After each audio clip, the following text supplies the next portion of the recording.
carbon copy of yours, but I'll save it for the podcast actually. Yeah, Let's talk about it because it's quite funny. Yeah. Will you do me a favour, Ben? Because I don't want to move now. Or Chris, will you just pour me? Sorry for making demands. Will you pour me some like a water into that glass? Cheers. Chris, I've just got an itch just to the left there. While you're down there. Don't want to move. Don't want to move in your shot. But if you could just scratch the gooch, that'd be good. In fact, I do need to scratch now. I've brought one on. I've brought one on. This is good shit, this. What's that camera up there? Has that been there all day? That's for the extras. That's the blackmail camera. That yeah, that's been running all day.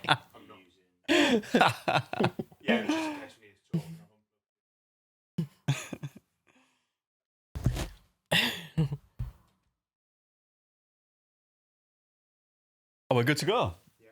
Right, I'm gonna get straight in, Gary, and then we'll just let it roll because otherwise we'll be here all day, won't we? What week is this? Yeah. This is next week, isn't it? No, Earl's. Oh no. Oh yes, it is next week. Sorry, it is next week. I'm thinking tomorrow. Yeah. Okay. So.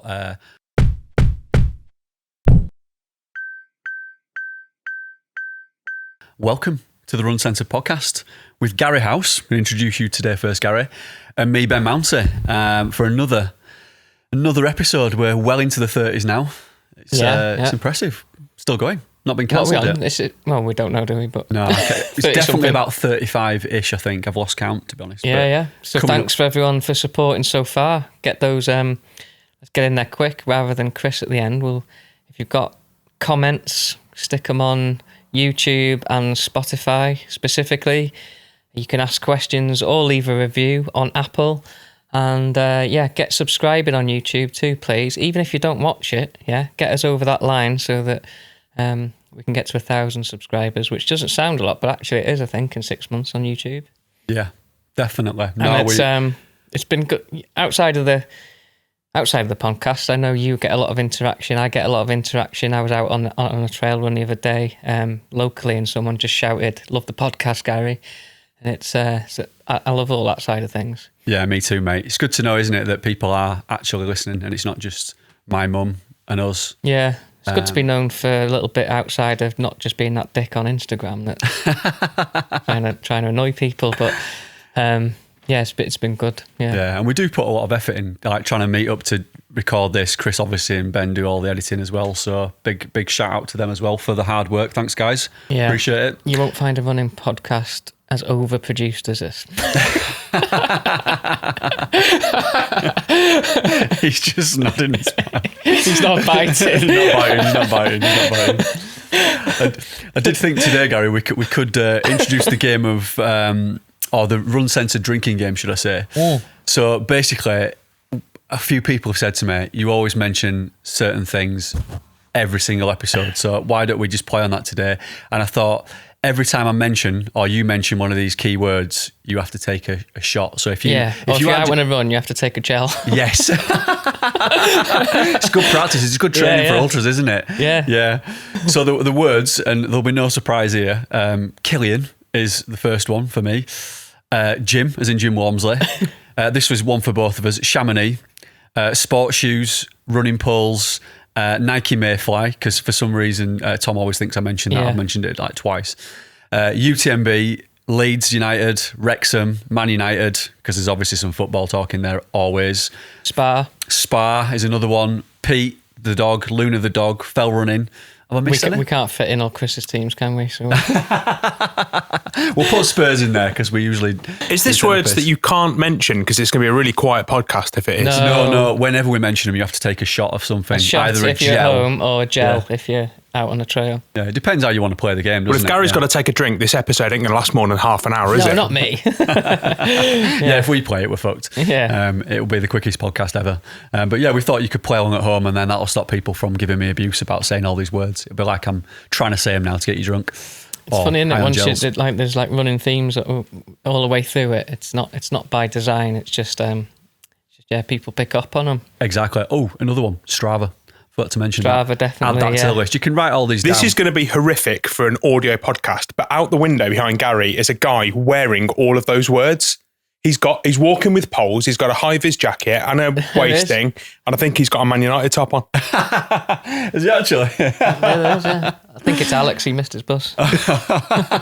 Brilliant. Imagine. So, yeah, as well as playing the game, I thought you can listen to us talk about current things that have happened in the running world, and also some of the things that we're looking forward to that are coming up at the end of this month. We're into August now.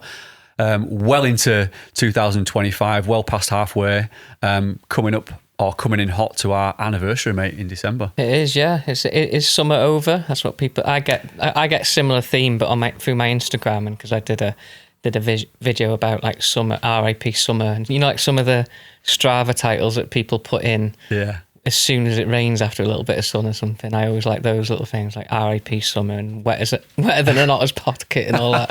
And it's. It doesn't feel great at the minute. But it doesn't, does it? It's just started brightening up. It's been horrendous today. We've had a bit of a storm, haven't we, while we've been filming this? I think we're going to have a good end to August. I'm confident. Yeah, I'm hoping so. I mean, plus we'll be in France. Yeah, I would say we'll have fucked off by then anyway, so who gives a shit? Our line's for anybody stuck in the UK. I mean, we've been treated to some good weather though, haven't we? It's been a good summer so far. I think it's been good, yeah. If I could get 2 more barbecues out the back, I'd be happy. Yeah. It's almost been like, I think the best year of summer since COVID, I'd say. Not as good as the COVID year. That was a classic year. Weather-wise, it was absolutely brilliant. Bob on.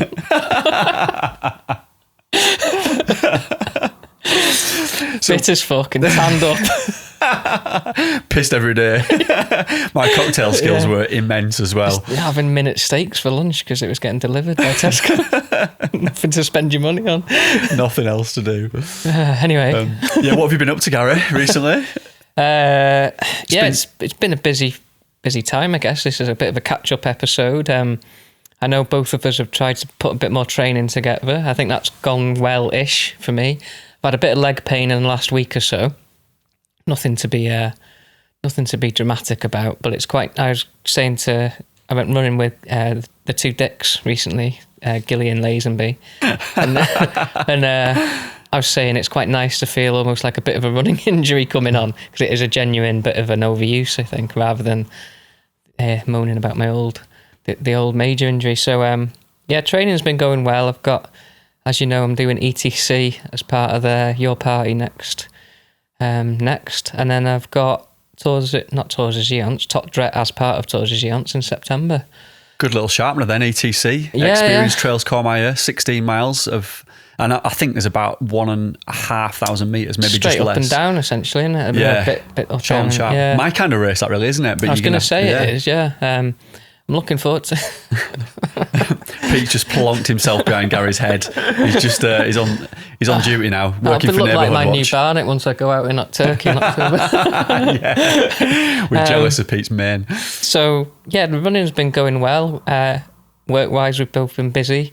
I've had a bit more time on my hands recently because Harrier came to an end quite abruptly. But I'm sure you'll ask me about that. Yeah, maybe. I was going to ask you about that, Gary. Might as well ask you about that now. I was going to say that the Instagram seems to have plummeted a little bit on their account, doesn't it? It's not quite as good since the last few weeks. What happened there then? It's I mean, people have asked because essentially I went into a role there to, first of all, was to help with the social media side of things. They haven't really had anyone help them with that specifically in the past. So I went in to help with the social media. That turned into heading up the trail running team, their pro trail team that they were starting.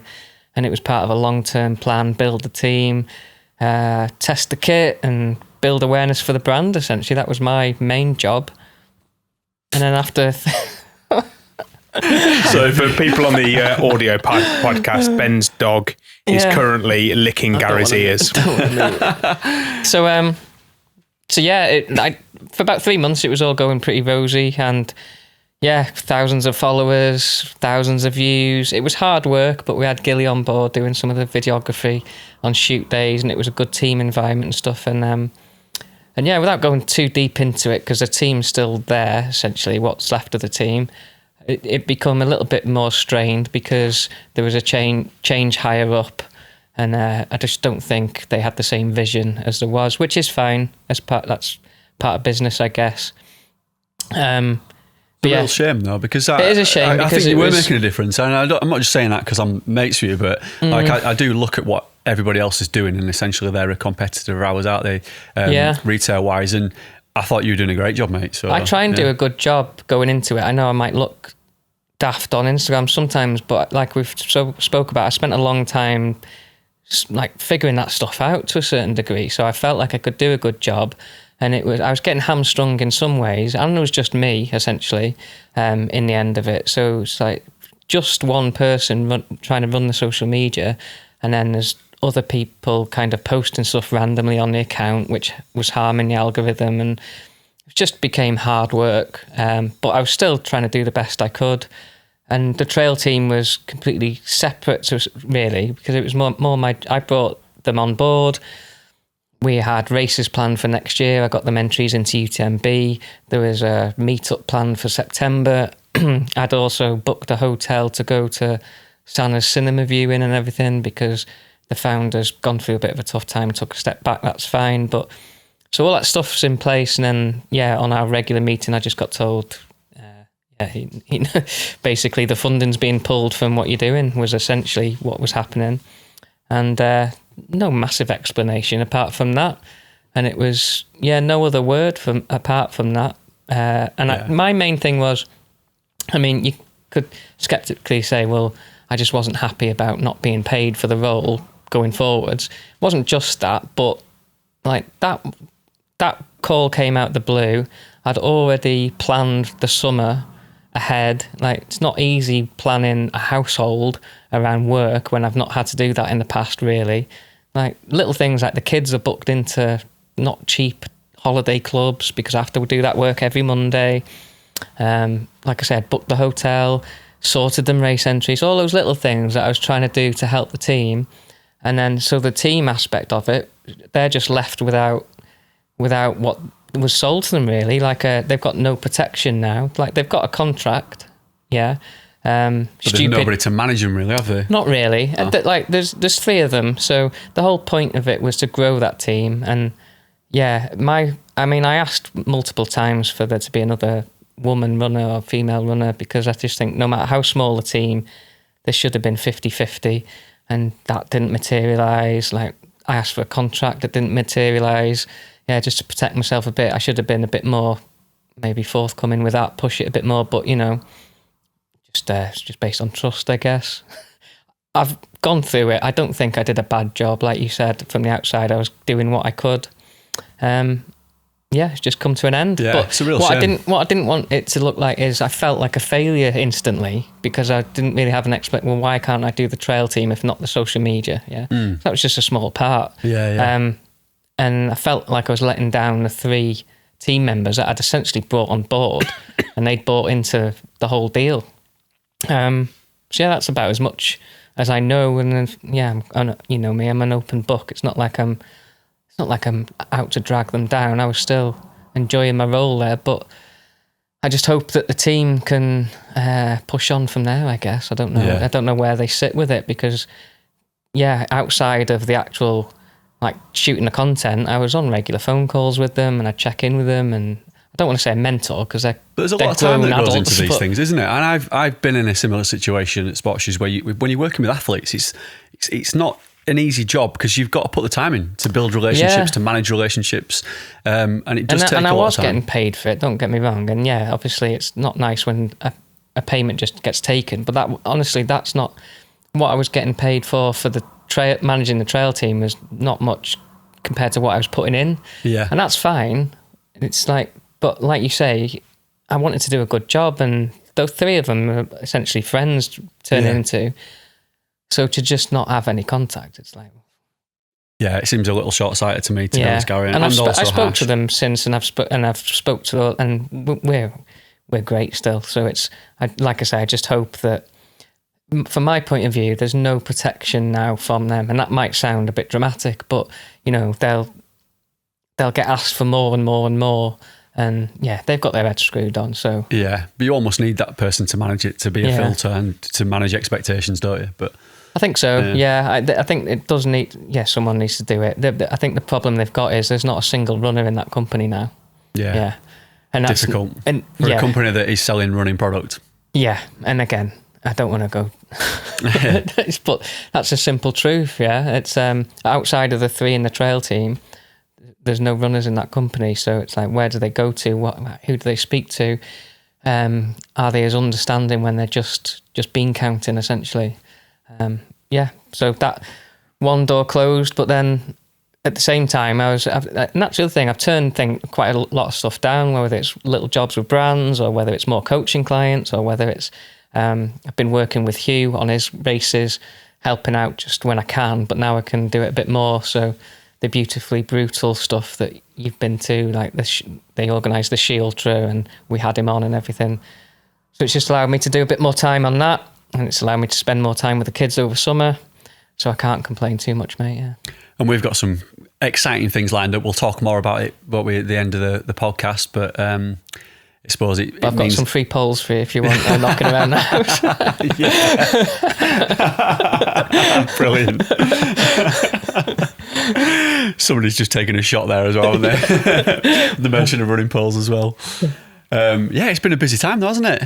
I've just got back from a cracking trip. I mean, I only ever show people the highlights of my job, of which there are many, obviously. But when this goes out, it'll be 2 weeks ago. I've just spent a week in Chamonix, Saint-Gervais, and then went to Tignes. So it's through Sports Shoes. Every year now we go out and we sort of film a lot of pre-UTMB content with Hoka, the main sponsors. Reason being, that week of UTMB, but even up to 3 years ago, we try and do all the content with the athletes that week. Yeah. And when they've got a race like UTMB, which is the biggest race of their year, essentially, and I've got them running up and down trying to show us how to use poles or talk about shoes. They quite rightly don't want to be there. No, exactly. It's a tough sell. It's always hard work, and you've got to feel for the athletes. Us being in that situation, being athletes, you don't want to be doing that before a big race like that. So what this and week... neither's in the wrong there. It's just a circumstance. Exactly. But we've learned, and the brands have learned over time, that if they want to get the best out of the athletes for races like UTMB, you've got to take another drink. I just mentioned it again. You've got to give the athletes time to prepare for that big race. So we do everything. Usually now in like the end of July, start of August, we dedicate some time over there, and that's when we can interview the athletes. We can shoot all the product, for example. So it's a busy time. Where I went there to do all these things, but it's amazing working out there. Being in that environment, being out anywhere in the Alps is incredible. She's telling me, well, I've been treated like Big Ange. You're off on holiday. That's it, yeah. Two parallels at the moment, yeah. It's like swings and roundabouts, isn't it? No, it is. And again, I know what you're going to... It's easy to make it look like I've seen your posts and everything about it, and I always love seeing it from afar. But yeah, we've said it enough now that it's also a lot of work, isn't it? It's draining doing all that stuff as well. Yeah, they're pretty full on these days. I think what people forget as well is that they only see the good bits. They don't see all the other bits I'm doing. But you've got to, when you're going out there to work, you've obviously got all the normal things going on as well, like all the projects that you've been doing up until that point that don't just stop. I'm still answering emails and still working, but then doing that extra additional work on top. So yeah, it's like a busy time. I mean, I'm certainly not complaining, but it's not all smelling of roses, if you know what I mean. So it's an illusion that people it is work see. At the end of the day. I know everyone's got different. Don't get me wrong, we've got it easy compared to a lot of industries, but at the same time, I know what you're saying, because it's slightly different for me. If I go on one of those trips, it takes me away from coaching, and so much of my life is structured around the coaching and different bits of work. It's like when it takes me out of that rhythm, if you're not careful, when I could just write a plan for an extra week or two and then give myself a bit of time, but then you just come back to more work. Yeah. And that's, you learn quickly and try not to do that, don't you? Because you want to get back into your rhythm of work, whether it be in the office or coaching or whatever, as soon as you get back, really. I think all of us in this room have had to learn to work on the fly as well. So I can work on a laptop in a passenger seat of a car while driving on the motorway or on a plane or on a transfer or on a train. So I'm just always working in the bits in between. You know, like if I'm traveling somewhere, I'm not working. I'm just doing it like on the move. You get quite good at doing it, don't you? Yeah. Well, I quite like it like that way as well, because if I sit down, like I've got an office in the house, little office, but if I sit down and say, if I was going to sit down and say, right, I'm going to do 8 hours here with a little break, I couldn't do it concentration wise. I'm much happier doing bit here, bit there. That's it, yeah. Just keep things moving. You've got to keep things moving. I do a solid, like when the kids are off, when the kids are in school, I'll do a solid couple of hours of coaching, a certain amount of days. But outside of that, then it's, like you say, it's quite fluid. Yeah. Yeah. So what was the, what can you tell us about the UTMB week now that's coming up? Is there any exciting drops? Is that what the kids say these days? That's it. Yeah, I think that is the word for it, isn't it? Yeah. Well, the Mafati 5, the Hawkers, have just dropped last week. Is that how you say it? Because I heard Jim say it. He calls them the Mafates, doesn't he? Yeah. I mean, maybe Jim's right. I've always thought it was the Mafati, but yeah, I'm not actually sure, to be honest. It could be.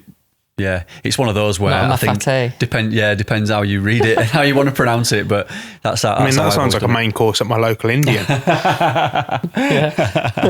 It is an interesting word, isn't it? That shoe's come on a lot though, isn't it? Oh yeah, it's a really nice shoe. Yeah, in fact, obviously going out there to wear it and shoot it, I get to try all these amazing products, and it's a really nice cushion shoe. It's it's a cracking shoe, is that actually? Yeah, really, really nice, especially on the hard ground and the long distances, which is what it's for.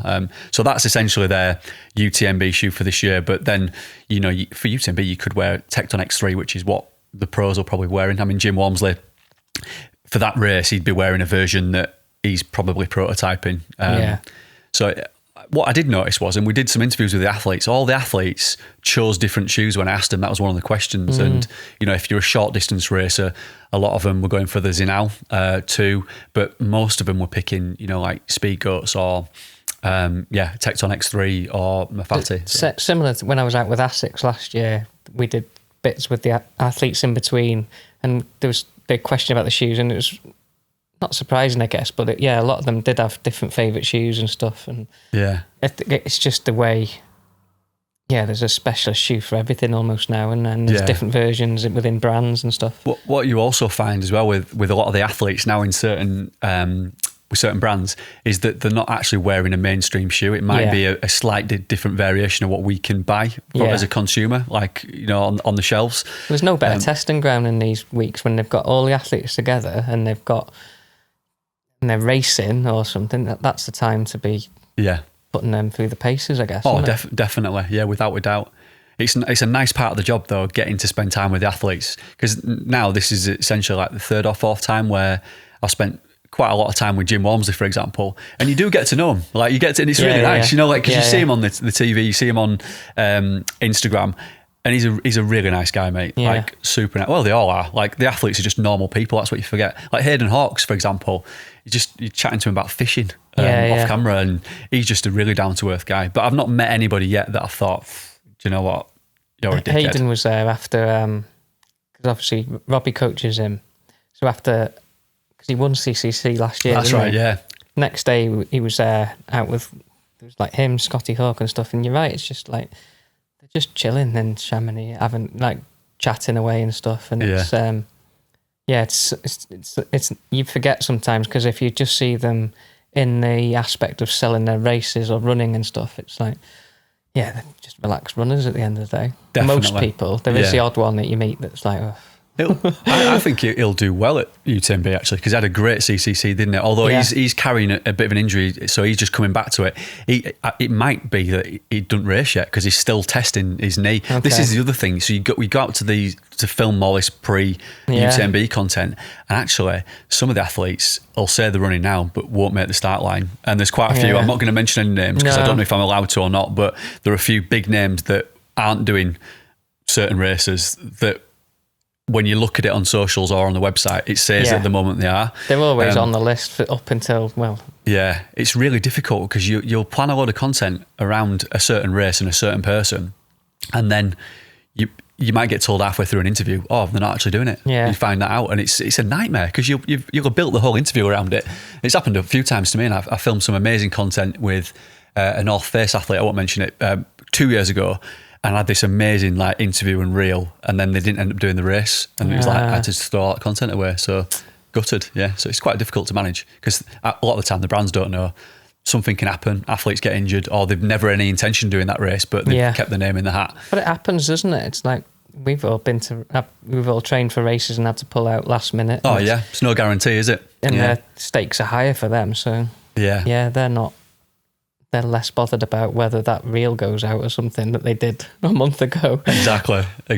I like the one you did with Ben though, with Jim though, with how would you even describe that? Yeah, well, this is the thing because what's interesting. I know it's a trend. Yeah, it is a running trend, isn't it? I mean, what's interesting is before I do describe it is that we always go out to these events with a plan of what content we're going to get, and you roughly stick to that. There might be some variations of it, but I just had this idea whilst we're out there. Wouldn't it be funny to do this current trend with Jim Walmsley where I think the ones I've seen are where you've got like a husband and a wife, and a husband, let's say for example, is really passionate about something. It might be a Lego set. I've seen some, and then really the wife is quite threatening. I'd say 99% of them are just you swipe and it's cringe. Yeah. There's some awful ones, isn't there? But it's just the fact that it was you and Jim made it. Well, that's what I thought. Yeah. So essentially what it is, the wife is like being quite threatening and saying like, look at my husband's Lego set or else kind of thing, quite threatening. And then he goes through and shows it and he's really passionate about it. So initially I was going to pitch it to Jim and his wife, Jess, who's on the Hoka team as well, because she was there, we interviewed her. And I thought that would have been funny, having them two. And then I thought, actually, probably even funny if I jumped in. So when I explained it to him, I thought, he's either going to be well up for it or he'll just tell me to fuck off. And thankfully, he was well up for it. And also thankfully, I give him a choice of the two roles. It could have been awkward if he'd have gone, no thanks. Yeah, it would have been really awkward. Let's crack on with what we've got to do. It would have been really awkward. And we didn't like practice it. We just jumped. I literally had 15 minutes with him. Yeah. And those 15 minutes were dedicated to doing what we'd planned to do. And this was like an add-on. So we filmed that one take, just quick explanation to him. I showed him an example and jumped straight in and he was brilliant. So yeah, it worked out really well. But it's mad. You'll plan pieces of content sometimes, and everyone who works on the sports shoes team will justify this.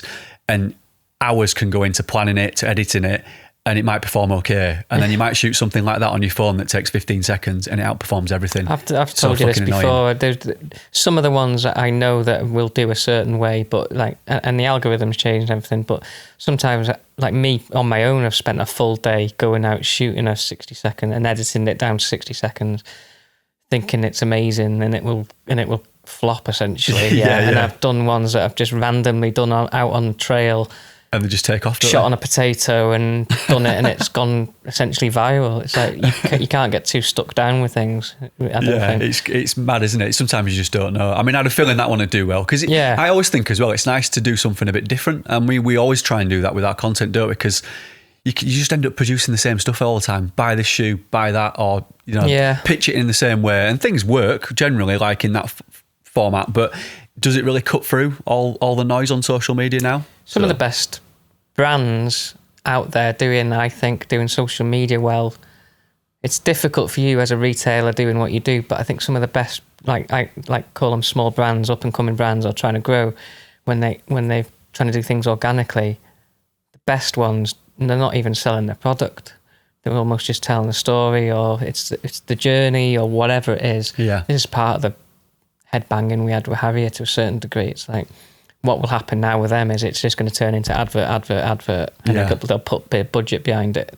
So, which is fine, but when you're competing against people like yourselves, you've got to be a bit more clever about it. You've got to have a style and a personality, haven't you? And I think so. You've got to stand out from the crowd, because otherwise... Some of the best ones that you follow from a personal point of view, I always think, it's like, well, why do I follow them? They're not selling me anything, really. They are ultimately, because you'll buy into the brand. Yeah. And people will buy because of that. Exactly. And sports shoes do well because you're entertaining in a different way. Yeah, you have to do adverts and stuff because there's constant new shoes and apparel and whatever it is.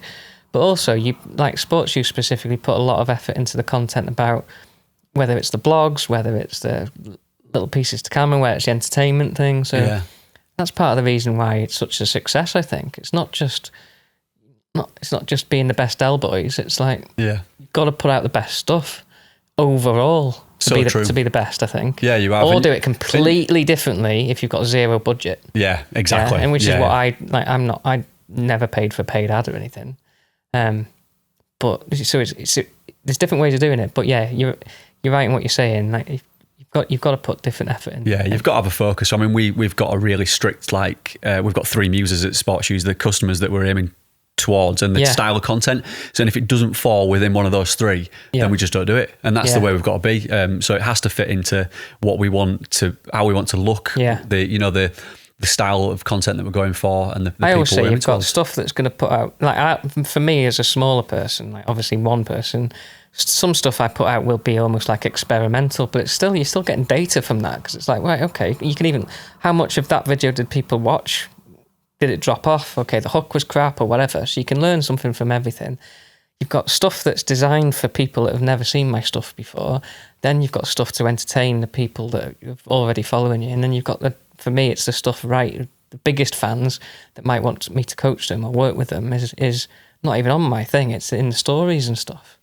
Yeah. You're right. Everything falls into a different category, and as soon as you know that, it makes life easier, doesn't it? Definitely. Yeah, you've got to have a focus. You're absolutely right. Or you could just be Gilly and just get your top off and get it out. Spraying shorts on. In fact, maybe he should go on our bingo or whatever it is. Yeah, actually, Gilly needs to be on there, definitely. Without being on. We're building his brand out with you, without him realising. Yeah, it's all right. I'm on 20% with Gilly. You got a code. Just going back to the shoes as well, one thing that was quite refreshing is that after the Hoka camp, because I was out there, there's an opportunity to go out and do a similar thing with Altra, which was like not down the road, but a couple of hours away in a transfer. And had I flown out and back for that, it probably wouldn't have been worth going, because I was out there. We did it. Okay. But what was nice with the Altra is all the athletes were wearing the shoes that we can buy. Seen that, yeah. So, they're racing in them, they're training in them, and you're not seeing variations of those shoes. You're not seeing prototypes that have been made in a lab just for them, that have got a different stack height on, or a different lug depth, or a different lug configuration, which I quite like. So it's, if they win a race in that shoe, that's the shoe you can buy. And it's almost like that with somebody like Hoka.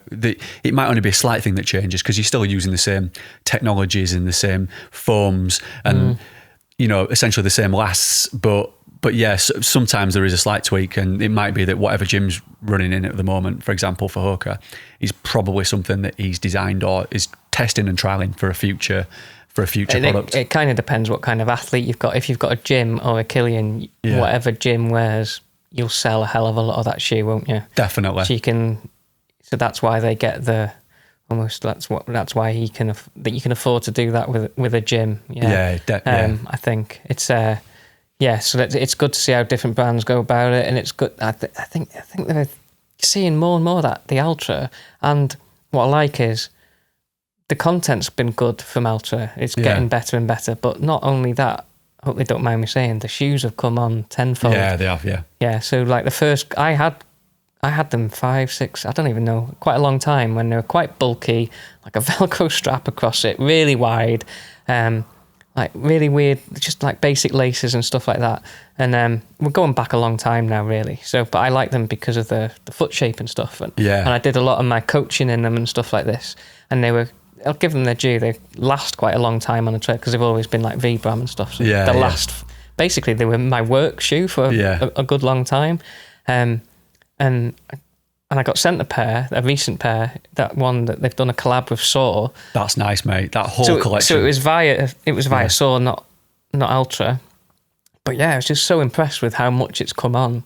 They're really making strides. Like, they really are. And that whole athlete team and the shoes just coming on. It's exciting to see brands like that. And I know a lot of it is, obviously there must be a bit of a budget behind it, but that's what it needs, I think. Yeah, I agree. It's still quite a niche brand, in the sense that like zero drop is not for everybody, and most of their shoes, pretty much all of them, are zero drop. It's what they've based the foundation on, isn't it, of the business. But also that kind of like foot shape that they've got, and that the way you can spread and splay your toes, because it's such a wide fit. So it's less niche, because the original ones that I had were literally like just as wide as they come. They're definitely not as wide. They're still foot shaped and stuff like this. But now that I think they're more, you can see it with the UK Ultras team. You can be a competitive runner, like Keith Wigley's and the Hughes Chatfields and stuff. they wouldn't be running in that shoe if they weren't a good shoe, because they're up and coming as the top level in the UK. Yeah, running UTS 100s and things like this. So if they weren't confident in that shoe, they wouldn't be in them, I don't think. Yeah, it's so That's true. always a good sign. And they've got, and the women they've got on the UK team, it's a good team, isn't it? So that gives Holly Wotton, and they wouldn't be in that shoe if they weren't good. Yeah, they don't need to be in it. I know it's good to be part of a brand and stuff, but you wouldn't be in it otherwise. Probably worth mentioning as well. I get obviously a lot of people asking me about shoes, and a lot of people like saying, "Oh, can you send me this? Can you sponsor me for this? Can you like all the time?" You must. Yeah, sorry, man. I keep having to. I've almost bought Gary now for it, but I get a barrage of requests. Having a pair of £6 Primarks here. So. I get a barrage of requests from people. I think they think they're the only people asking me, but honestly, I must get like 10 a day, and. It's not that I try to respond to them all. So get your requests in. What he's saying is he needs more. But sometimes, and I'm not saying this is everybody, but sometimes you'll get people who are like wanting sponsorship, but they've sent me the message, they've sent ASICS a message, they've sent Hoka a message. It's like they don't give a shit, they just want to be sponsored, they just want some free kit. But what I would say is, if you are genuinely looking for some sponsorship from a brand, like, get to know that brand, wear that brand, and be a fan, because don't take up a sponsorship. If like, say for Altra, for example, is not for everybody. If it's a shoe that fits you really well and you believe in it, then, and you're a high-performing athlete, you've probably got a good chance of being supported by them. But if you've never worn Altra before and you won't get on with the shoes, don't bother asking them. Don't just do it to get free shoes. You've got to be invested in the brand, and I think that's what makes it genuine in as a well. very small scale, when we were looking at some people were contacting me with the Harrier thing, and then like you look at the profile and it's like you're head to toe in like ASICS or something, and you're asking for your whole this, profile. I'm not saying you have to be dripping in that brand, but you do have to. I think like I've said this before, I'm in a slightly different position where I built a business on coaching, and then everything else that come after that has been quite nice, obviously working with brands and stuff, but I've never reached out to a brand at all. So when I've had any relationship with a brand, it's because, like you say, I'll be wearing it, or someone's reached out and I'll say, I'll wear it and try it and stuff, but under there's no money exchange or anything like that, because I like say my own brand, for want of a better word, relies on trust. Basically, it's authentic then, isn't it? Yeah, it is authentic. So, and again, like, I'm not an elite athlete, so if I'm backed by a brand, I know that it's because, well, I can speak about the brand and I'm happy to. Like with likes of Varga and even nutrition with my talk and stuff. It's just because we support each other essentially. Yeah. Whereas, like, I've got quite a large account. I probably could just reach out to 10 people and maybe get something back. But then it's just based on the size of my account, not on the relationship that we've built. Exactly. And that's, some brands won't mind that. But like you say, I think these days you can spot it a mile off. Yeah. Like when these lads and girls are running in the Altra thing, you can tell that they're part of a team, and you can tell that they like the brand. I know we're talking about Altra, it's like an advert, but it's the same as when I spent time with ASICS last year in Chamonix. Yeah, it's got to be the right fit, hasn't it? I know they've got big budget and they've got a big team, but that team all wanted to be there. They all enjoyed being part of Team ASICS. Yeah. I can only assume it's the same for different brands. So like you say, if you're just going to reach out and you haven't got anything unique to sell this brand, you're not going to get very far. Yeah. The best thing you can do is just find stuff that you like, enjoy, wear it lots, and then at least you've got, it's like a bit of a CV if you do feel like you've got something to offer that brand. It's like, look, I've been wearing this for a year. Exactly. I really enjoy it. Can we do something together? I don't know. Yeah. You would know more than me. No, it's true, honestly. I mean, I won't mention any names, but I had somebody message me last year or year before last, and it was like, really good runner, by the way, as well. And somebody who was at the level to get sponsorship. For different brands every year. And you're like, what's going on? The thing is, as well, it's a very small industry. So I know all the brands now working with them. And sometimes people, they'll come to me and say, what do you think to this person? I'll say, well, I know for a fact they've just asked that brand and me for sponsorship.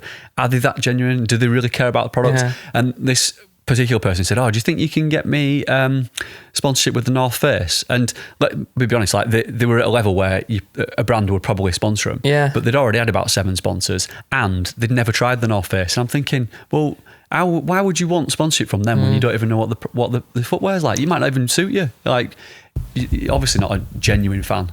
And no, and I get it. It's like it's always slightly transactional, but yeah, like you say, you've got to, unless even the ones at the top with bigger contracts, yeah, there's still a genuine relationship there, isn't there? Most of the time, and a lot of the time, it's like they'll stay with that brand for a good few years. It's slightly different now. It's a bit like January transfer window, isn't it? But yeah.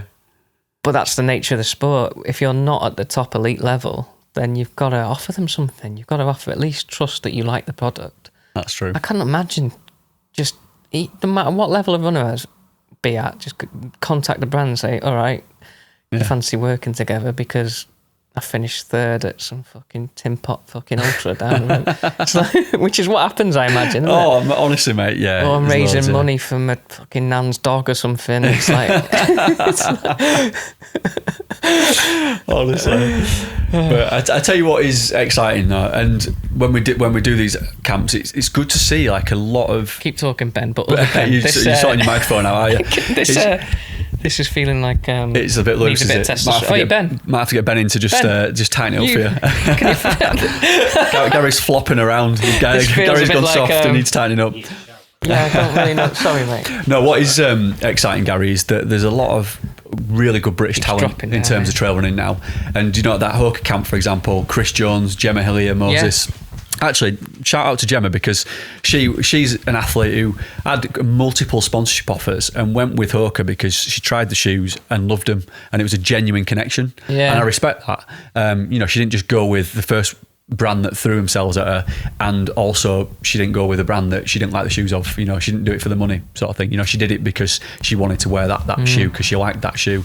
So respect. But ultimately, results get you to a certain level, and then you might get offers. So then it's even more important that you can continue to get those results. I think sometimes I see, from an outsider's point of view, sometimes you see people get certain results and then they get an offer from somewhere or whatever, and you can tell it's not a right fit, both for the athlete, for the shoe, for whatever. Yeah. And sometimes you think, you've just been cracking on with your own stuff. Yeah, and almost don't worry about that. Yeah, it's easy for me to say, like, not having those options and stuff to a certain degree, and you could argue when I do get offers, it's because of the size of the Instagram rather than the running, but like you say, it doesn't matter why you're in it. It's like whether you're an ambassador with a few thousand followers for a brand, it should be because you want to represent the brand, really. Yeah. Exactly. You've got to be passionate about it. But yeah, so there's some exciting British talent racing. Chris Jones, another one. He was there. Good. Yeah. He's a great guy, Chris. I've known him a long time. I keep hearing good things about him. I feel like I talk about him more than I need to meet him to say hello. Yeah, he's a brilliant guy. I think he'll do really well, as will Gemma. And what's he in? He's in OCC this year, I think. Maybe testing your knowledge. He's testing my knowledge, yeah. I know he's done OCC before. I'm pretty sure he's doing OCC again because that is kind of his distance as well. He finished, I think, in the top 5 last year, top of my head, and I think he'll have a good crack this year. I'm pretty sure I spoke to him about it this week, so if I've got that race wrong, I'm sorry, Chris. Need to pay more attention, but no, I'm pretty sure he is. Gemma is doing CCC this time as well, so that'll be a good test for her after she won her distance at Chianti earlier in the year. And then obviously, like, there's people on the Altra team like Holly Wotton, Keith Wigley, we mentioned.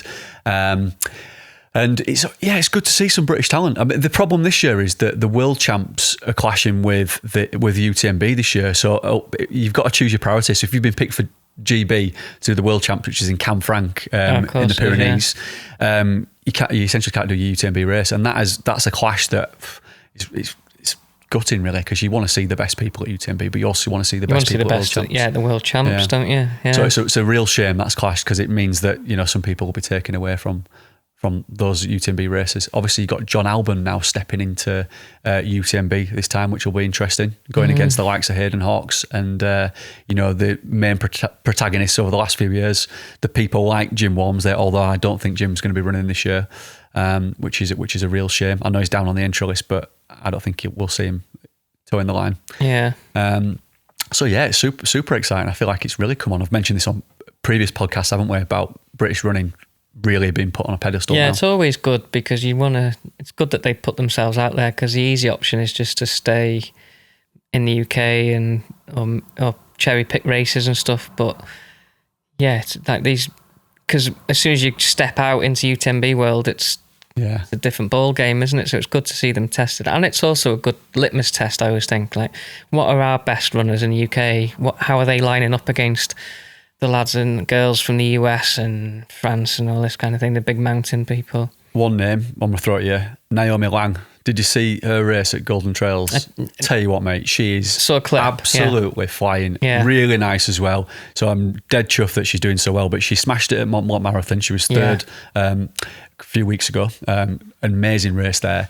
And then she won the recent Pitts Alpine trail race, the Ultra this weekend. So beating an immense field as well. What's she going into? OCC? I don't know if I'm not sure what she's doing. I know she's focused on that Golden Trail series and she'll be racing for GB. I think she's going to the Worlds, if I'm totally honest. Right, yeah, okay. So I don't think she'll be doing a UTMB race. But so why'd you throw that name at me then? Just to show, sorry. Not to do with UTMB this one, but just to show the level of British running. Scout Adkin is another one as well. We don't really need to advertise UTMB more, but what I would say is stuff like the World Championships crazily can go under the radar. Yeah. So if you're into the running and stuff, it sounds an easy sell, doesn't it? But really take notice of these World Championships coming up and stuff like this, because the racing there is phenomenal. And when you see such a deep field at elite level like that, you can really understand what the elites are like, I think. And what's nice now about the World Champs is they've increased the distances and the range. So, a few years ago it was just like the classic up and down really, and then the long, and now you've got like the short ultra and the long ultra, and like the team's huge now. You've got loads of people competing, but it's good because you can see a range of distances. So that's going to be exciting. So that's at the end of August, I think, start of September, that weekend. Cam Frank, as I say. So I'll be keeping my eyes peeled on that, as well as UTMB. One thing we filmed last week, Gary, because whilst we're talking about Chamonix, there's going to be a lot of pissed people on here, isn't there? Because I must have mentioned Chamonix and UTMB so many times and again. We filmed the gels are going straight through them. Yeah. 60 gels later. We filmed a little Strava segment with Francesco Puppi. I don't know if you know Francesco Puppi or know of him, but what a talent he is. I don't think he's lost a race this year, and he's done some high profile stuff. Yeah. But we got him to race, and this is a sports shoes hawker segment. We got him to race a little segment, which is part of the VK in Chamonix, above the Brevant ski station at the bottom, just above there on the road as it goes onto the trail, and then 10 of the switchbacks. Reason being, I tried to set up different segments, and that was the only one that I could set up that hadn't been done before, if that makes sense. We found that with Strava sometimes. You try and set a segment up, and there's one that's too closely related to the one you're trying to set up. Yeah, well, not so much where I am, because there's not many segments out there. But I understand what you mean, So it's like because sometimes when you're somewhere new and you're like, oh, I'll go with that one just from a run, but it's like, well, where do I start? Yeah, exactly. Yeah, one's 0.4 of a mile, one's 6 miles. You got to work it out and work out. Yeah, so he had to do about 10 switchbacks. Yeah, and then he's got like a sprint up the road, and it's on an incline as well before he hits the switchbacks. So it's a weird looking segment, but it's a good test for anybody who wants to measure themselves against Francesco Puppi, because he went up there pretty quick, and he's phenomenal climber. When you set one up, does it backdate times? Yeah, it's already got a lead. He's actually not top of the leaderboard, and that's because some people have done it before, and are just genuinely really fast. He's just set a benchmark for people to beat that week, because he's a big name. Yeah. But then there's also a few I noticed on there. I think the person who is leading, they've probably been going at a different segment or something, maybe. Yeah, it's like someone's done it at like 1 minute mile pace. It's a total glitch. So the Strava police, aka me, will be all over that, and I'll pick him up on that one. So I'll get rid of those just ones. Pull them all up so he's at the top. Yeah, exactly. I was thinking that. Yeah. But the idea is that at UTMB week, that particular week, people can have a go at that segment. If they beat Francesco, they know they've done a good time, and they get a chance of winning a pair of like Hoka shoes, probably some Mafatis. Maybe we won't reveal it now, but maybe we could use our new. Should we talk about the new thing we're going to get? Or not? Or we could just reveal it. Yeah. Okay. Let's not spoil it. Maybe we should say we'll just try and beat we'll try and Francesco's be airtime. Yeah, let's say that. We'll leave it at that because there's something exciting coming for both of us, isn't there? Just in case it goes wrong. Because there's a malfunction. Yeah. So we're going to have a go at beating that as well as everybody else who's there can have a go as well. Yeah. But some good prizes. Yeah. Oh, so that's going to be a competition running through the week. Yeah. So part of what we were doing when I went out last week was to film that segment Stuff with like Francesco. Like, you've seen the Strava Shark series. So he's essentially the new Did shark. he have the hat on? I wanted him to wear the hat, but our content lead said, nah, we're done with the hat now. It's a little bit too cheesy. Yeah. I think he'd have been up for it, to be honest. Yeah, I would have made him wear the hat. But I mean, we've set the Strava Shark up now so people know the concept of it. Yeah. And now we've moved on from an old donkey like me. We've got somebody a lot younger, faster, better looking. So we've upgraded from me to Francesco Puppi. Yeah, don't know where you go from there, really. Killian, maybe, for speed. Yeah. He did say he would do a Strava Shark segment at some point. Oh, yeah. Yeah. But Francesco's just about the Add best him to the list climber in then, the world. along with Ronnie coming on and all the others. Yeah, exactly. Yeah. At some point we'll get him on, won't we? I'm sure. We'll pin him down. Yeah. So you've got that competition running. Anything else? I'm sure we'll be out on a few runs, will we? Yeah, definitely. That week. We've got you presenting. I don't know what you've got planned for me yet, so I'm not going to act like I know what's happening. But I assume I'll be on a couple of runs with you. Yeah, I mean, we don't like to plan stuff anyway, do we? We just like to turn up and go with the flow. Well, maybe there is one I haven't seen. But if you're out at UTMB week, I think there will be a chance to run with me and Ben, and obviously other people that are more interesting, but we'll be on a couple of runs, won't we? Definitely. We'll be there with Sports Shoes and Hoka this time, so both present for the full week. We're making a little documentary. And if you want to leave a couple of beers in at Josephine's or somewhere, then you can leave them in behind the bar first. Yeah, just put them on the tab and pay for them. Don't put your beers on our tab. Do it the other way around. Get that pay word for it in first. Right, mate. Leave it in the pot for us. You pay, we drink. Just leave it on Richard Gill's tab. Definitely. Yeah, so lots of exciting things going on. We're making a little documentary as well. I won't say too much about it because I don't want to give the big reveal, but last year we went and we filmed Josh Wade because I just had a feeling he was going to do a top 10 at some point at UTMB. Is he going back? He's going back, yeah. I think Josh will probably do UTMB until he can no longer do UTMB. Okay, did he love it? He just loves it. He lives that race. So, yeah, he's going... Once you can sniff a really good finish, I know he had a really good finish, but he's still got more in him, hasn't he? Definitely. I think so. It's exciting when people go back. Part of what we filmed last year was like the build up as well to UTMB for him. So he went and trained in Teen, where I was with Altra last week, and the reason he did that is because it's at altitude. It's like 2,100 meters, I think it is. I think there's only like a couple of places that are higher, really, where you can train. So it's a perfect place. I tell you what, that is an amazing location. It's the first time I've actually been to. Yeah, I've never been, and it is unbelievable. I mean, we went to Val Thorens, which is not too far away, 2 years ago, and that's 2,300. But running at that altitude and trying to train, like when you first go there, it feels the hardest thing you've ever done. It makes you feel really unfit. But then when you've spent a few weeks there and you come back, or you go down to like normal level, if you start running around here, for example, it's incredible. Like the difference it makes. Yeah. I mean, I've always moaned like for years and years that when you're trying to compete against people that live or have access to training at altitude, it's like competing against people that are on drugs, essentially natural drugs, isn't it? Because the difference it makes. I imagine. I mean, I live at 315 meters or something. Yeah. Essentially. So add another 2,000 meters onto that. Maybe we can get a bit higher. Yeah. Have you done any altitude training before?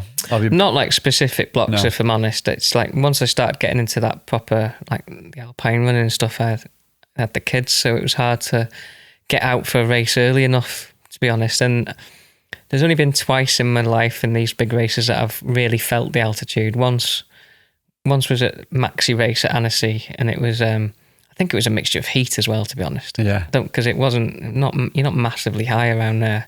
I think it was more when you will fit. What I will say is you notice it a lot more if you stay up high in these races. Yeah. So a lot of the races you find you go up above 2,000 towards 3,000, even above. But you come down again, so you kind of get a bit of respite from the altitude and go up again and down again. That Pika that I did, you go up and you kind of stay up for a long time. And that's the second time I really felt it. And it was just more of it feels like the battery's gone from from your legs essentially. Yeah. And it was hot, but yeah, outside of that, it's never affected me too much, and I've done other mountain races and stuff. It's hard to tell whether you're just slowing down because it's that long into the race or altitude played a problem, but I've never had a sickness or a headache, which people have experienced. But don't get me wrong, if you'd have, like Ali Bevan, for example, was out for at least a week before the Pika that we did, and he was in a lot better shape by the time we rocked up. Yeah. You got the likes of me and Nelson having a burger and a pint. Basically, that was our 1 day altitude camp. Yeah. Whereas Ali was like, up at altitude for the week before it. And you have become acclimatised, haven't you? Yeah, and he said it definitely made a difference for him. You've got to get used to running those conditions. I think the old advice is either like spend like 2 weeks ideally, but at least a week, or get there as close to the race as possible. I don't really think that makes much difference. I think if it's going to hit you, it's going to hit you, in my experience, unless you can get out for that block before it. Yeah. And so doing something like Josh is doing, if you're pushing the top and you want to be breaking into the top 10 at UTMB, top 5, top 3, I think you've got to go and spend time out there. Yeah, if you're serious about it, you need to do it. 'Cause that's what everybody else is doing. And it's not even the same as being at altitude in the US, I think. I think we've kind of proved that now. You've got to be on that terrain at altitude as well, I think. Which Jim proved. He did. It took him, I say proved, but... Well, it took him a couple of years to crack, but then he found the formula, didn't he, for it? Yeah, you have to put that time in. And like, someone like Killian's a bit of an outlier because, I mean, he grew up at altitude. It's in his blood, isn't it? Yeah, so it's a natural advantage, but it kind of is. He's altitude's not going to play with him as much, is it? No, definitely not. Yeah. I'll tell you another thing about Teen, and I don't know if it's got the highest golf course, but there is a golf course there, like built into the mountain. So I went running one day, like last day actually, and I'm running thinking, that's weird. There's like a putting green here. And I went up a bit further, there's another one. And I don't know how many holes there are, and I don't think it's a huge golf course. How high do you think that is? This was like 2,200 metres. Wow. So I'd love to know, somebody will correct me, if there is one that is higher than that. But that's the highest golf course that I've ever run through. At Chamonix, they've got the golf course, haven't they? It's a nice golf course there. And I remember thinking, well, this is quite high. Yeah, because I was watching them ping the ball, and because it's already thinner there. Your balls are flying. Like. That's right. That's in between Chamonix. It's where I met you, basically. Yeah, that and cable car. The ski lift up to La Flagère, isn't it? Yeah. And that's Le Plan. Nice course, that one. Yeah, it is. So that'll be just above 1,000 just over meters. 1,000. Is it like 1,100, 1,200? So this is essentially another 1,000 meters on top of that. Tell you what, I'll show you some pictures. Stunning golf course. I might be able to hit it that height with the ball will fly even more. Did think about you, mate, when I was up there. It was, it's pretty special. Good training. Yeah, be really fit, wouldn't you? Carrying a background. It's a really busy week preparing for UTMB and everything. Have you got any of your own races coming up? Or is it such a busy time now? Yeah, it's a really busy time now. I've got a bit of a backlog of work as well, because even though I was trying to keep things moving last week, which when I said this, when this goes out, it'll be 2 weeks ago, I've still got a lot of things that I couldn't do whilst I was on the road. So I would have gone out and done Tre Refugi, which is, I've talked about that on the podcast before. It's a really famous relay. It's one I've loved doing. It would have been my 10th year this year, but from last year, I now manage the teams. Anne Buckley, who's on the GB organisation, she sort of gave me the responsibility of like putting together the men's and the women's team, looking after them, sorting out logistics for them. So I've still done that. So I've just put the teams in last week. One of the problems is that the world trial for the Worlds that's in Canfranc is the same weekend as Tre Refugi. Okay. So it would have been, no offence to the people that are racing in the team, but I would have had like Finlay, Grant, Ben Rothery and probably Ross Gollan on the Tre Refugi team. It has opened up an opportunity though for people that might not have got in the team before, but are deserving of it, because it's a good opportunity for them to shine.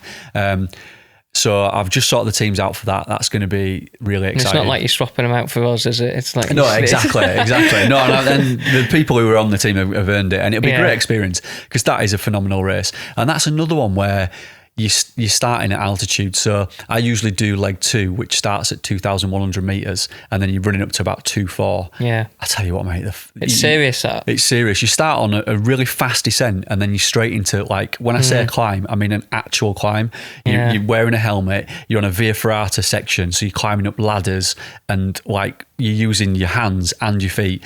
And I've never gasped in a race like I am wheezing going up there, like I'm having an asthma attack because there's hardly any air, and you're exerting yourself in a different way, and you're not necessarily always running either, and you're not jogging. You're actually physically trying to climb up the mountain. It's an incredible race. That's an episode we should do one time, I think, like hardest starts to a race. Oh yeah, that'd be a good one to not today, mention. but I think we should. Yeah, because as soon as you mention that, I start thinking of races. So we'll have a triggers memories. Yeah, doesn't we'll it? start thinking of that. Would be a good topic. That cool thing about that race as well.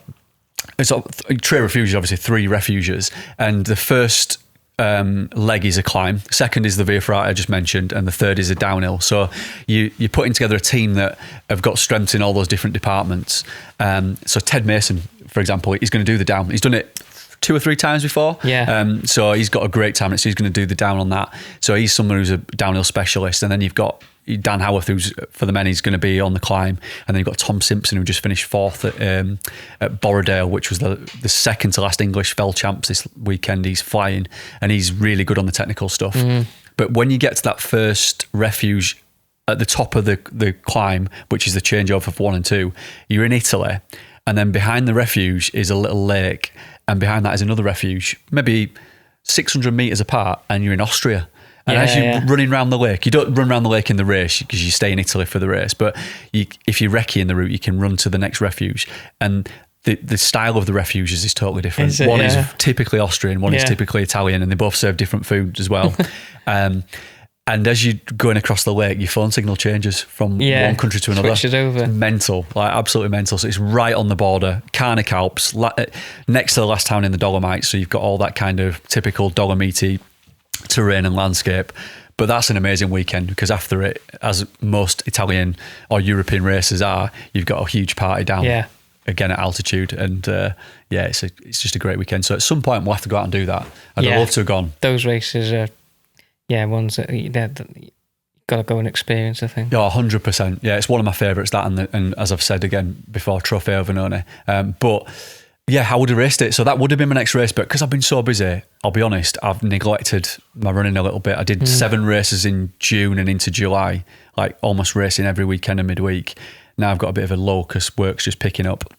But then I'm going to be on the road and out at UTMB, so that'll be good. Yeah. And a couple of weeks holiday after that. While I'm out in Europe, I might as well stay out there. Yeah. Camper van. So yeah. Happy days, mate. Yeah. Take the dogs with us as well. Got the passports ready. Pete's raring to go. Yeah, there's a few vans going over this year. Yeah. Kirsty was filling me in. Yeah, there is actually. Yeah. So there's going to be a convoy, I think. Yeah. But the big van, you remember when we were chatting on the Nigel podcast, I had an issue with the engine light so it's been in for a service. So at the moment I'm without the big van. Okay, getting that fixed. Was it just what he said, or no, I was a bit more under the bonnet. Not that what Nigel told me didn't fix it, but it was a bit more of an issue. It's always going to be something more usually, isn't it? Yeah, always, mate, always. So yeah, exciting things coming up. Plenty to go out. And whilst we're talking about recent races, we talked about Golden Trail Series, which is a really exciting series to watch. That obviously Naomi won that this weekend. It was the second to last counter of the English Fell Running Champs. And I don't know how well you've been, or how much you've been following the English Champs this year, but Ben Rothery and Finn Grant have been going at it, and they've both won 2 each, and they both finished second twice as well. So it's like going down to the wire, but essentially the winner of this weekend out of those 2 was going to pick up the champs, and Ben beat him by like 20 seconds, I think. So at Borrowdale as well. So Finlay Wild won the race, legend, and then Ben second, Finlay third. But that is essentially the difference between those 2 this year. Over the whole series, I guess. Incredible. There's still one more race to go. So I think Finlay, if he wins, can draw level, but that's been an exciting thing to follow. And then the women's is totally open. So Eve Pannoni won at the weekend. She's a fantastic runner. And then you've got in the mix Sarah Wilhoit and Nick Jackson. So I think it's going to be one of those 3. So it's going to go right down to the wire. So yeah, it's been. There's so much going on though, isn't there? Don't you think? Yeah, it's that time of year, isn't it? Finding it hard to follow. Yeah, and not to mention the Premiership's going to be back up and running. That way, mate. With your good selves back up. There's no bragging rights either at the moment because we had the friendly 0-0. Yeah. Thank God. I was just praying that we wouldn't get absolutely. You know what? rinsed. I remembered it was on, and then I was going to message you, and then I completely went out my head until I saw the result. To be honest, yeah. following so many football teams in my house at the minute. You can't keep up with winter. Yeah, because the Euros was on, obviously. Yeah. With the women, and she was so into it. It was really good watching her be so involved with it, but it was just a slight shame because beforehand it was kind of all Wales's first tournament, Wales, but they're in the same group as England. But it's my own fault. Obviously, I've brought her up as a Manchester United fan, essentially, as well. Her favourite player is Ella Toole, who plays for United. So obviously she's got that England connection. Yeah. Obviously, as the tournament went on, England are doing well. Wales are out, and she's drawing England flags every night before bed and all sorts. And it's like the enthusiasm and just how much she got into it was amazing. And she had, like one of the old massive poster on the wall, the tournament, and you're filling it in as you go along. And it was like filling it in every night with the scores. I still love doing that. Yeah, exactly. I was like, oh, this is amazing. Just through her eyes kind of thing. And it all culminated, I guess, with... I felt so bad because she'd been watching all the matches, not just England matches, by the way, like all the group games she could and stuff like this, letting her stay up late. And she's filling me in on all the England players and the backgrounds. And then they obviously got through to the final, but we were at that tram lines with Mitch Lazenby. So we'd arranged to go to that in Sheffield. And the final was on a Sunday. And Kasabian won on Sunday. And they wanted to watch Kasabian. And they weren't showing it. They'd said that they weren't showing it, so it was like... Gutted. Yeah, so we were watching some random German lederhosen band, like an Oktoberfest band, which was good fun. It's a random place in Sheffield on a Sunday, but Winter was watching, trying to get the result off. Like, there was 3 girls watching it on their phone. I couldn't get a signal. Half watching that, and then we were like, right, let's go to Kasabian. And it just so happened, I was like... Because they were 1-0 down, weren't they? And I got a signal as we were crossing. I was like, it's 1-1 Winter. And then by the time we got there, it was on the screens. So they put back Kasabian to put the penalties on.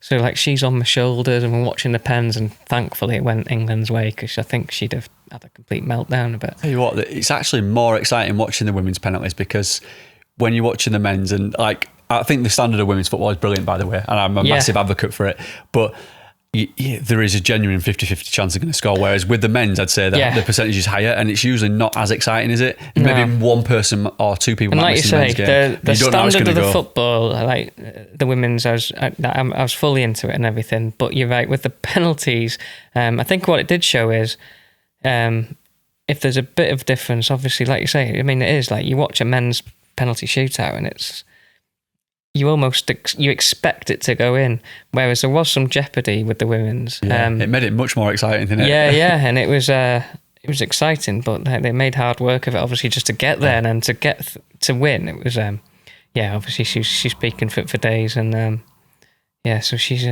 a Man United, Wrexham, Stoke, England, Wales fan at the minute. But every team under the sun. That's the way with kids, I think, these days, because I do the coaching as well, and it's like they all turn up in a different football kit each week because they're all following players. So whoever's flavour of the month, innit? Yeah, a lot of them follow players a lot more than teams for one. They've all got a Ronaldo shirt and a Messi shirt, and they've all got, it's players a lot more at the minute, I think. Before we wrap it up, who's your prediction for UTMB? We might as well preview it now before we get there.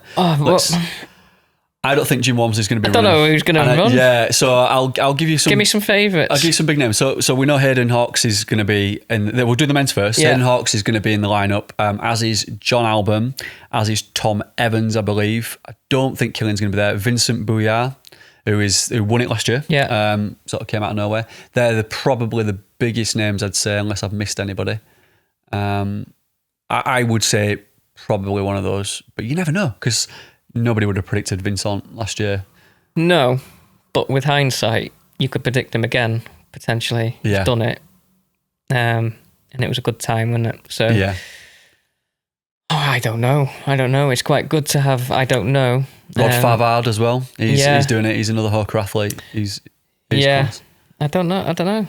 Josh. I'll pick Josh. Josh, yeah, that's a good one, isn't it? Yeah, I'd like Josh to win as well, yeah. Sorry, Josh, for not like putting you in the mix there, but I just went with the big favourites, and Josh is in contention, though, isn't he? Yeah, well, as it's been shown in the past, it's been a bit more consistent in recent years, but the names that you've read out, none of them have proved themselves with the exception of Vincent Boulard last year. But if they'll go at it and have and chew each other up, Josh will be there.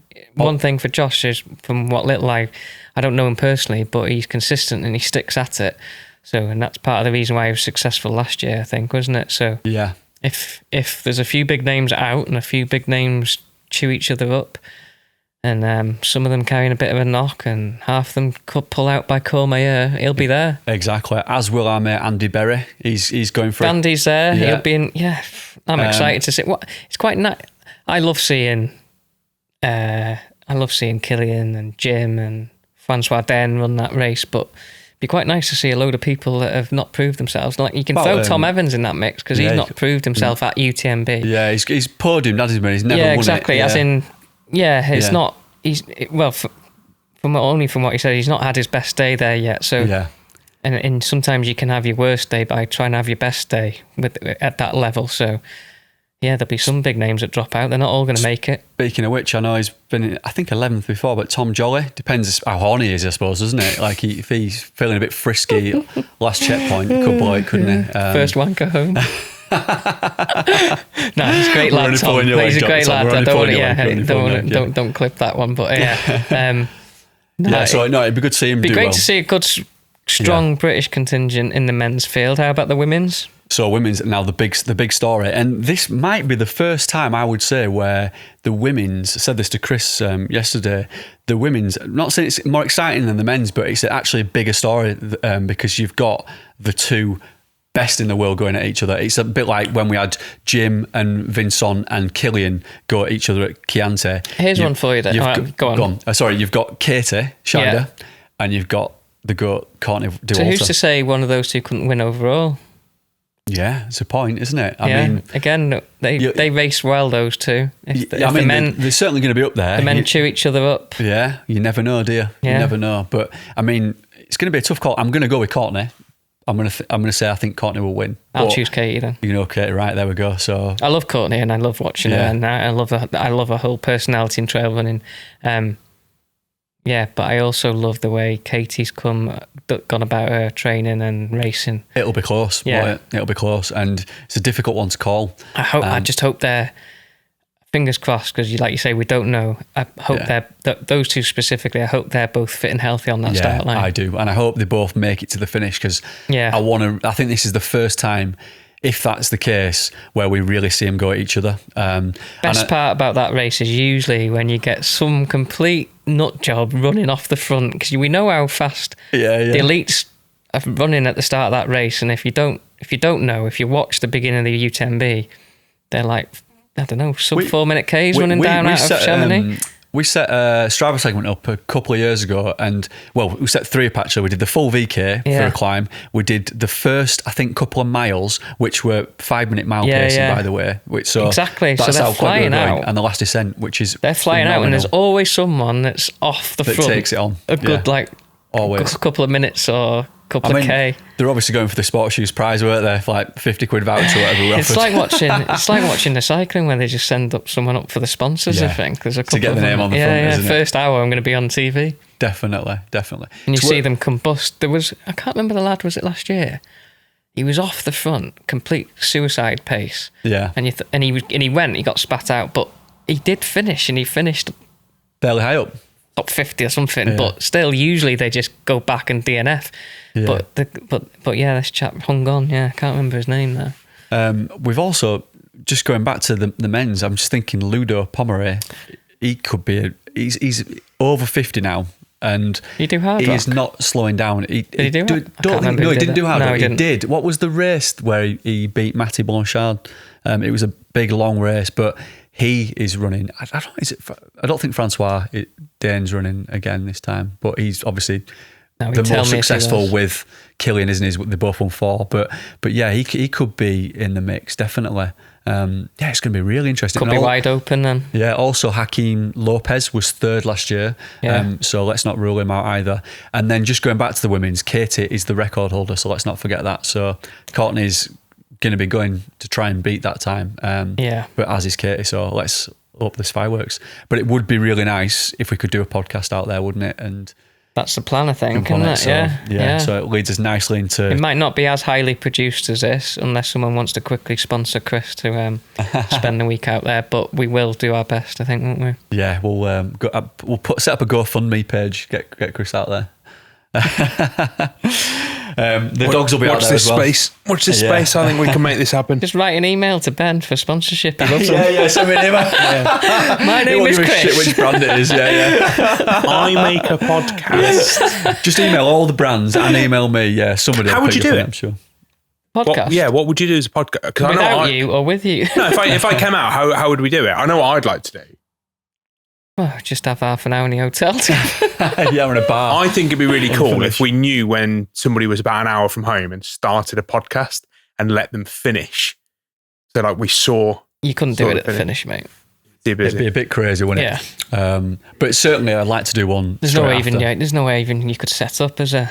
I mean, no. We'd have to be a quiet. We'd do it with roving mics. We wouldn't do it with the setup here. We'd have to kind of do it a bit.